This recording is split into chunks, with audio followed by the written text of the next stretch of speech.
So hello और something guys, कैसे हो आप सभी। आई होप कि आप सभी लोग ठीक ही रहेंगे और आप सभी का स्वागत है मेरे चैनल गेमिंग गैलेक्सी पर। तो आज मैं आप सभी लोग को जिस गेम की कहानी सुनाने वाला हूँ ना, उसने लॉकडाउन पे पूरी दुनिया पर राज किया। लिटरली फ्री फायर से भी ज्यादा इवन उसको फॉरेन यूट्यूबर्स भी खेल रहे थे, लेकिन अभी वो भी अपने कुछ डाउनफॉल के स्टेज पे चल रहे हैं। मतलब ऐसा लग रहा है कि वो भी अभी डाउनफॉल में जाएगा।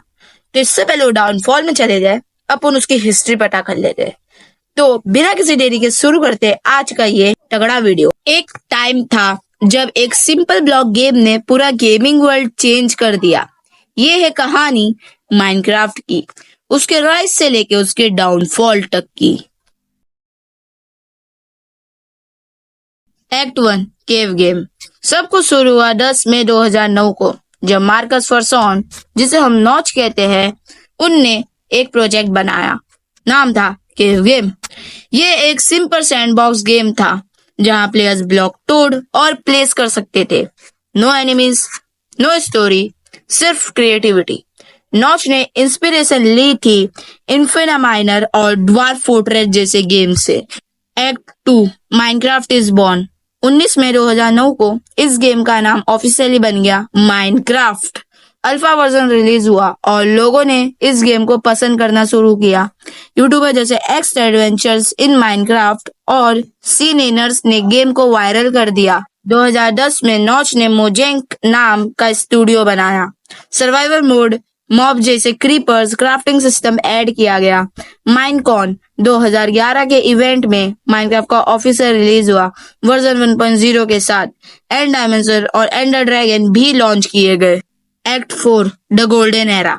माइनक्राफ्ट ने दुनिया भर में क्रेज बना लिया। Redstone builds, creative mode, hunger game server जैसे माइनप्लेक्स और हाई पिक्सल। कमेंट्री वीडियो है, नॉट एग्जैक्टली, बट मैंने ये कर चुका है पहले। एंड मतलब ये पूरी कमेंट्री नहीं है, ठीक है, पर मैं ट्राई करने वाला हूँ आज हाई पिक्सल स्काई ब्लॉक, जो मैं बचपन में करता था और अब मैं बड़ा हो गया हूँ और अब मैं ये फिर करने वाला हूँ। तो सब बूमिंग थे। यूट्यूबर जैसे स्टैम्पी, डैन टीडीएम, कैप्टन स्पार्कलेस ने गेम को और पॉपुलर बनाया। हर बच्चा माइनक्राफ्ट का फैन था। Act 5 Microsoft buys Minecraft. 2014 में माइक्रोसॉफ्ट ने मोजेंक को $2.5 बिलियन में खरीद लिया। नॉच ने कंपनी छोड़ दी। फैंस थोड़े कंफ्यूज थे, कुछ एक्साइटेड थे, कुछ डर गए थे कि कहीं माइक्रोसॉफ्ट इस गेम को खराब ना कर दे। लेकिन जो होने वाला था अब वो फ्यूचर में होने वाला था, और फ्यूचर किसी को पता नहीं रहता है। Yeah.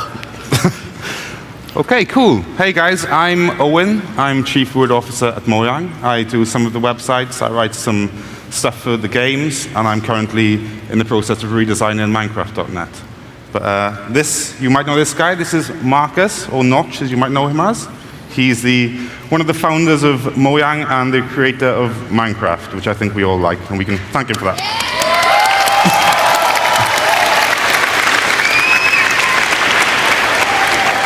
Act 6 evolution and controversy. Microsoft ने नए फीचर्स लाए। Elytra, It's amazing. It's the best, isn't it? It's so great.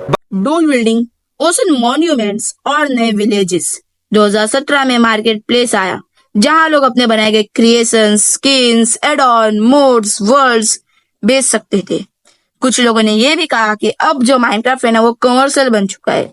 लेकिन थोड़े टाइम के बाद एडुकेशन एडिशन भी लॉन्च हुआ फॉर स्कूल्स, जहाँ पे स्कूल में बच्चे लोग को माइनक्राफ्ट का एडुकेशन एडिशन खिलाया जाता था ताकि वो लोग उसमें कुछ सीख सके, क्योंकि उसमें केमिकल जैसे हीलियम, नाइट्रोजन, वो सब है। As something beyond just, just a little school in the Bronx. No, we're going to be like the school in the Bronx. That's it. So. Good morning, young computer scientists. लेकिन 2018 तक Minecraft का craze slow हो गया। Fortnite जैसे game ने उसकी जगह ले ली।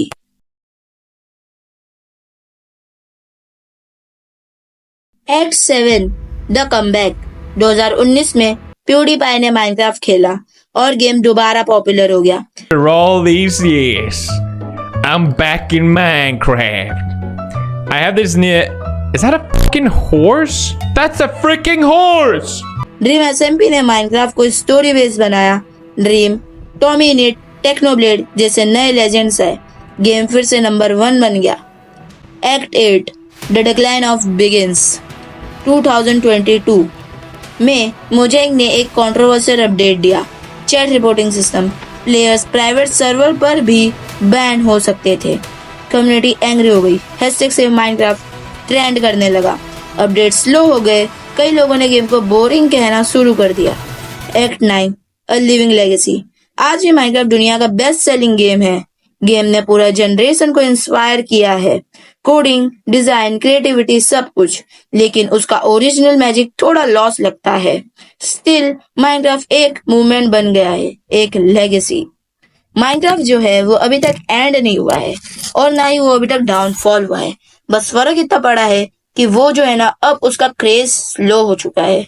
ऐसा मैं इसलिए बोल रहा हूँ क्योंकि 2020 में जहाँ लॉकडाउन की वजह से लोग मल्टीप्लेयर गेम खेलने का चाहते थे, उसी टाइम पे माइनक्राफ्ट स्टेप इन करते हैं। उसकी क्रिएटिविटी बेस्ड लेवल और उसका मल्टीप्लेयर गेम उसको बाकी सारे गेम से अलग करते, इसलिए काफी सारे यूट्यूबर्स एक साथ खेलते थे, उसमें घर बनाते थे और वही बहुत सारी चीजें। लेकिन जैसे जैसे वक्त बदला, लॉकडाउन खत्म होने लगा, लोग एक दूसरे से मीट करने लगे और वो लॉकडाउन के ओजी प्लेयर्स अब अपने काम में बिजी हो गए, जिसकी वजह से काफी सारे लोगों ने तो गेम वैसे ही छोड़ दिया।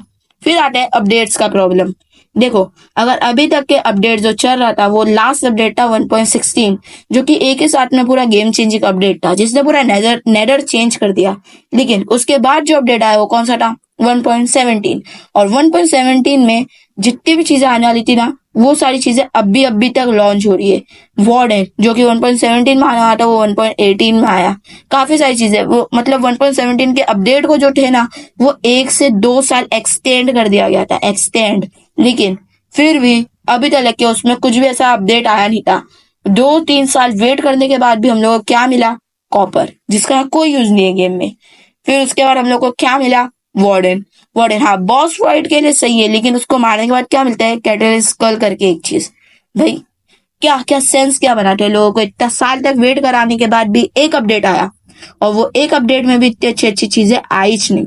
अगर माइनक्राफ्ट को वापस अपना क्रेज वापस लाने गए तो उसको पहले जैसे अपडेट वो करने पड़ेंगे, जिससे पहले वो लोग ऑडियंस से पूछते हैं कि उन लोग को गेम में क्या चाहिए, वही सेम चीज उन लोग को अभी भी करना पड़ेगा, तब माइनक्राफ्ट का क्रेज वापस आ सकता है। From cave game to creative worlds, from childhood memories to global fame, ये थी कहानी माइनक्राफ्ट की। Like, comment and share if Minecraft was a part of your childhood. और अगर वीडियो पसंद आए रहेंगे तो चैनल को सब्सक्राइब कर देना, क्योंकि आगे जाके आपको और ऐसी वीडियो मिलते रहेंगे। मैं मिलूंगा आपको ऐसी अगली कहानी वाली वीडियो में, तब तक के लिए बाय बाय।